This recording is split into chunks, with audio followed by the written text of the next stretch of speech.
Explain what is DevOps. It is a newly emerging term in the IT field, which is nothing but a practice that emphasizes the collaboration and communication of both software developers and deployment, operations, team. It focuses on delivering software product faster and lowering the failure rate of releases. Mention what the key aspects or principle behind DevOps are. The key aspects or principle behind DevOps is infrastructure as code, continuous deployment, automation, monitoring, security. What are the core operations of DevOps with application development and with infrastructure? The core operations of DevOps are: on application development, code building, code coverage, unit testing, packaging, deployment. On infrastructure, provisioning, configuration, orchestration, deployment. Explain how infrastructure code is processed or executed in AWS. In AWS, the code for infrastructure will be in simple JSON format. This JSON code will be organized into files called templates. These templates can be deployed on AWS DevOps and then managed as stacks. Later, the CloudFormation service will do the creating, deleting, updating, etc. operation in the stack. Explain which scripting language is most important for a DevOps engineer. A simpler scripting language will be better for a DevOps engineer. Python seems to be very popular. Explain how DevOps is helpful to developers. DevOps can be helpful to developers to fix the bug and implement new features quickly. It also helps for clearer communication between the team members. List out some popular tools for DevOps. Some of the popular tools for DevOps are Jenkins, Nagios, Monit, Elk, Elasticsearch, Logstash, Kibana. Jenkins, Docker, Ansible, Git. Mention at what instance have you used the SSH? I have used SSH to log into a remote machine and work on the command line. Beside this, I have also used it to tunnel into the system in order to facilitate secure encrypted communications between two untested hosts over an insecure network. Explain how would you handle version control system? My approach to handling revision control would be to post the code on SourceForge or GitHub so everyone can view it. Also, I will post the checklist from the last revision to make sure that any unsolved issues are resolved. What are the types of HTTP requests? The types of HTTP requests are GET, HEAD, PUT, POST, PATCH, DELETE, TRACE, CONNECT. Options. Explain what you would check if a Linux build server suddenly starts getting slow. If a Linux build server suddenly starts getting slow, you will check for the following 3 things. Application level troubleshooting, RAM related issues, disk I/O read-write issues, disk space related issues, etc. System level troubleshooting. Check for application log file or application server log file, system performance issues, web server log, check HTTP, Tomcat log, JBoss, or WebLogic logs to see if the application server response receive time is the issues for slowness, memory leak of any application. Dependent services troubleshooting. Antivirus related issues, firewall related issues, network issues, SMTP server response time issues, etc. What are the key components of DevOps? The most important components of DevOps are continuous integration, continuous testing, continuous delivery, continuous monitoring. Name a few cloud platforms which are used for DevOps implementation. Popular cloud computing platform used for DevOps implementation are Google Cloud, Amazon Web Services, Microsoft Azure. Give some benefits of using version control system. The version control system allows team members to work freely on any file at any time. All the past versions and variants are closely packed up inside the VCS. A distributed VCS helps you to store the complete history of the project, so in case of a breakdown in the central server, you can use your team members' local Git repository. Allows you to see what exact changes are made in the file's content. Explain Git Bisect. Git Bisect helps you to find the commit which introduced a bug using binary search. What is the build?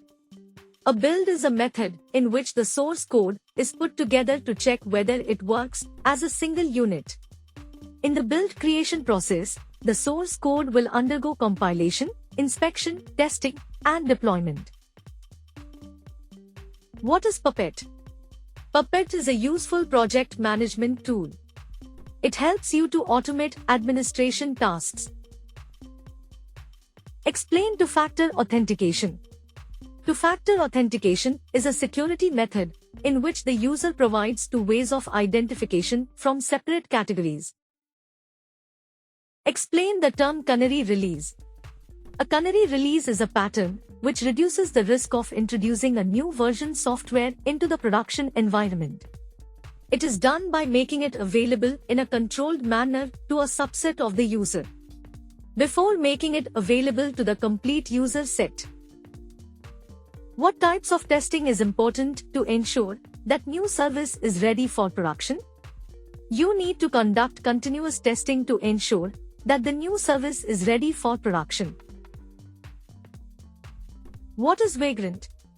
A Vagrant is a tool which can create and manage virtualized environments for testing and developing software.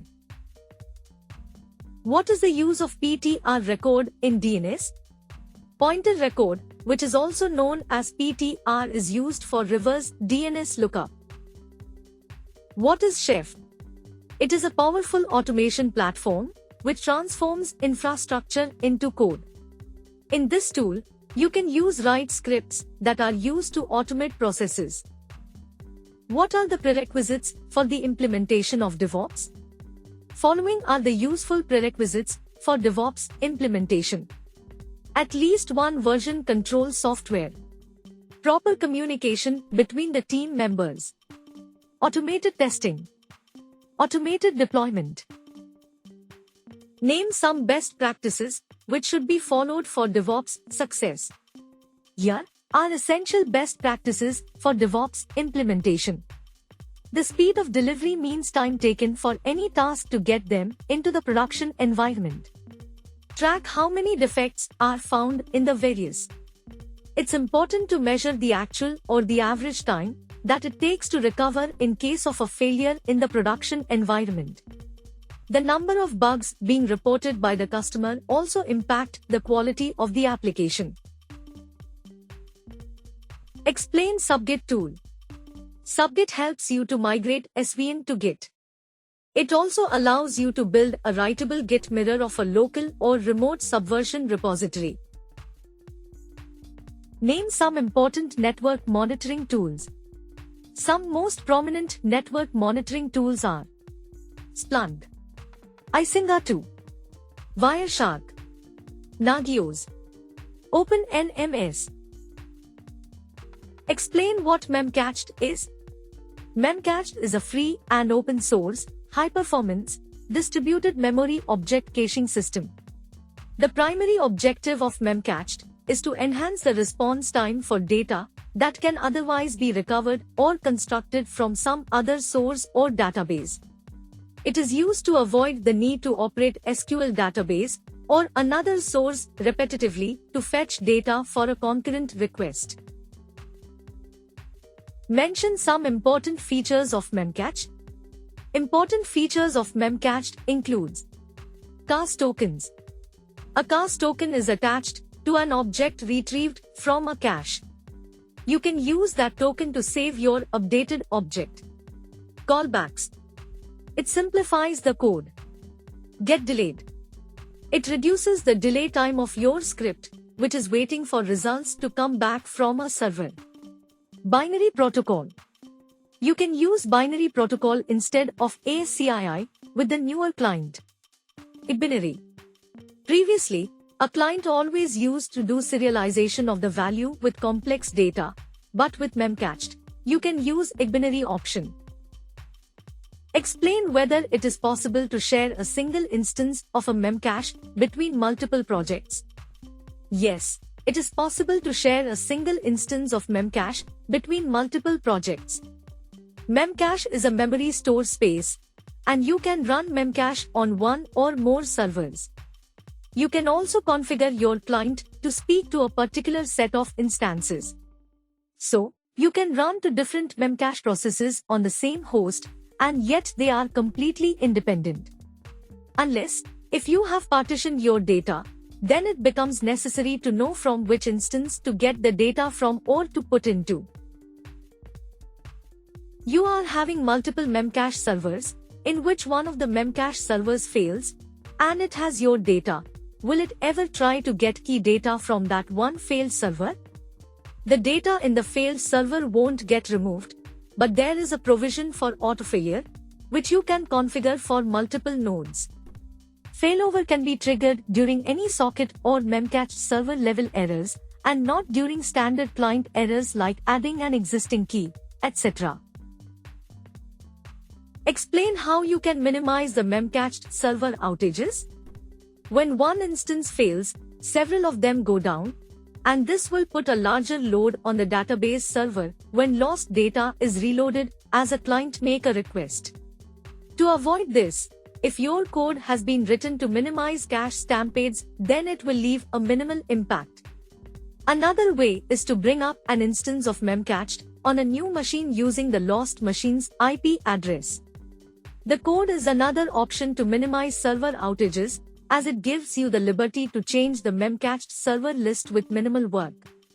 Setting timeout value is another option that some Memcached clients implement for Memcached server outage. When your Memcached server goes down, the client will keep trying to send a request till the timeout limit is reached. Explain how you can update Memcached when data changes. When data changes, you can update Memcached by clearing the cache proactively, clearing the cache when an insert or update is made. Resetting the cache, it is similar to the first method, but rather than just deleting the keys and waiting for the next request for the data to refresh the cache, reset the values after the insert or update. Explain what dogpile effect is. How can you prevent this effect?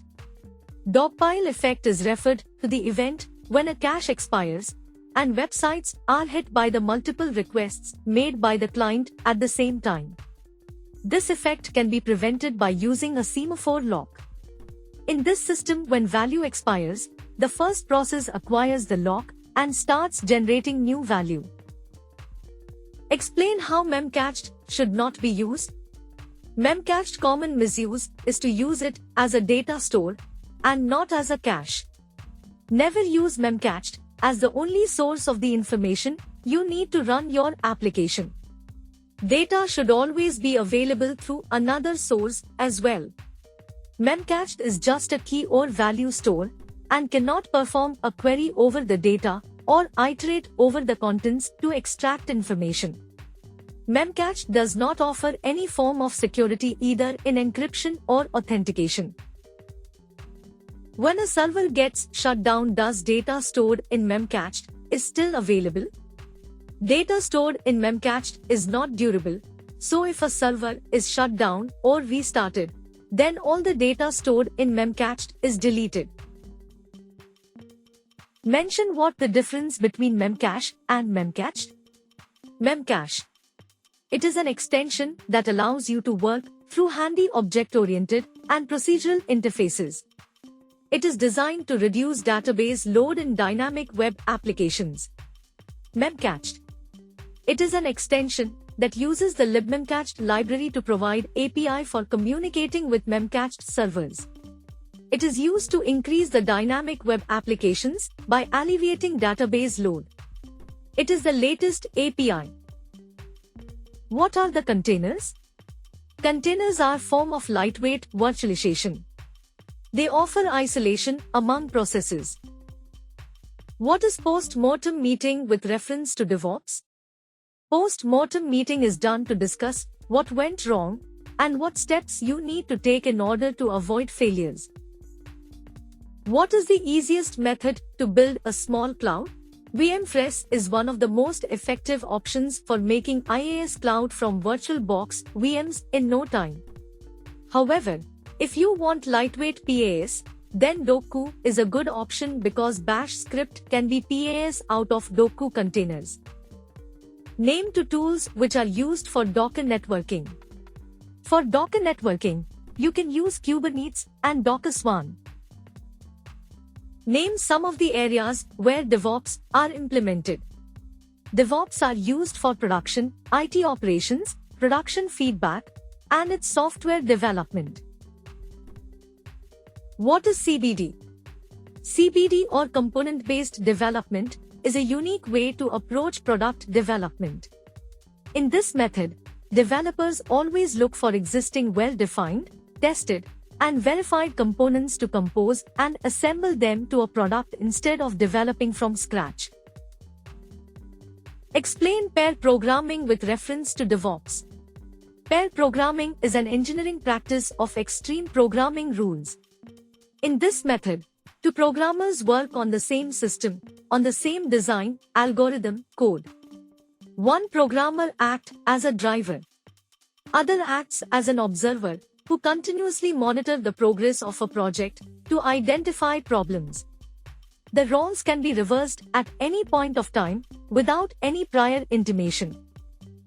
Explain resilience test. Test that ensures recovery without data and functionality loss after a failure is called resiliency tests. Name 3 important DevOps KPIs.